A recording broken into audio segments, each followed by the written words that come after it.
ஆர்ப்பாட்டம் ஒரு மிகப்பெரிய வெற்றி அடையணும். ஆனா ஒரு காமராஜரை பத்தி பேசின ஒருத்தனுக்காண்டி நம்ம நின்று இப்படி நின்று வேடிக்கை பார்க்க வேண்டிய சூழ்நிலை இருக்குன்னா இது வருத்தப்படக்கூடிய விஷயமா இருக்கு. எங்க கைகள் கட்டப்பட்டிருக்கு. காவல்துறைக்கு ஒரு வேண்டுகோள் விடுக்கிறோம். நீங்க ஒழுங்கு மரியாதையா அவனை பிடிச்சி உள்ள போடுங்க.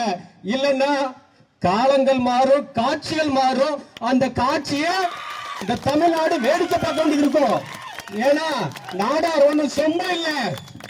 அன்னைக்கு கோயிலுக்கு போட கோயில் கட்டினாங்க, ஸ்கூல் காலேஜ் கட்டினாங்க. ஒருவேளை நீங்க அன்னைக்கு ரயில்வே ஸ்டேஷன்ல போக கூடாது, ஏர்போர்ட்ல போக கூடாதுன்னு சொல்லி இன்னும் நல்லா இருந்திருக்கும். ஏன்னா எங்க நாடார் ஏர்போர்ட்டை கட்டி வீட்டுக்கு ஒரு பிளைட்டை வாங்கி விட்டுருப்போம். ஏன்னா அந்த இடத்துல இருக்கும், நாங்க ஒன்னும் கீழே இல்ல. அதனால இந்த முக்தார் நாயை சொல்லிக்கிறேன், ஒழுங்கா பேசிக்க. உனக்கு வேற மாமாவில பச்சல நாய் நீ. உனக்கு இதுக்கிட காமராஜரை பத்தி பேசுற உனக்கு என்ன தகுதி இருக்கு? அவரை இந்த சமூகத்துக்கு சமூகம் லேஸ்பட்ட சமூகம் இல்ல. 1925 பேங்க் ஆரம்பிச்ச சமூகம் இன்னைக்கு தமிழ்நாட்டிலே ஒரு பேங்க் ஒரு சமூகத்துக்கு இருக்குன்னா அது இந்த நாடார் சமூகம் மட்டும்தான். அதனால இந்த சமூகத்தை பத்தி பேசுற வேலையை தயவு செஞ்சு நிறுத்திக்க. தமிழக அரசுக்கு இந்த நாடார் மக்கள் சார்பாக ஒரு வேண்டுகோள் வைக்கிறோம். தயவு செஞ்சு இந்த மாநாட்டில் படிச்சு உள்ள போடுங்க. ஏன்னா இந்த நம்ம மக்கள்கிட்ட ஒரு தப்பு இருக்கு. 500 ரூபாய் கொடுத்தா எந்த டிசைனுக்கு போட்டு போறோம் நம்ம இன்னைக்கு இருக்கோம். தயவு செஞ்சு மாறுங்க.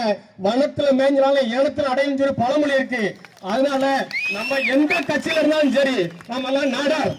ஏன்னா நம்மளுக்கு இன்னைக்கு போஸ்டிங் கொடுத்திருக்காங்கன்னா ஒண்ணு வேற ஒண்ணு இல்ல, நீ நாடாருங்கிற ஒரு காரணத்துக்காக தான் கொடுத்திருக்காங்க.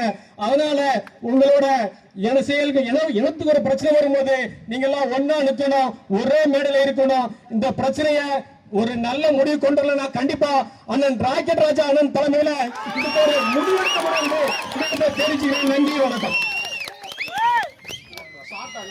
நன்றி அண்ணன்.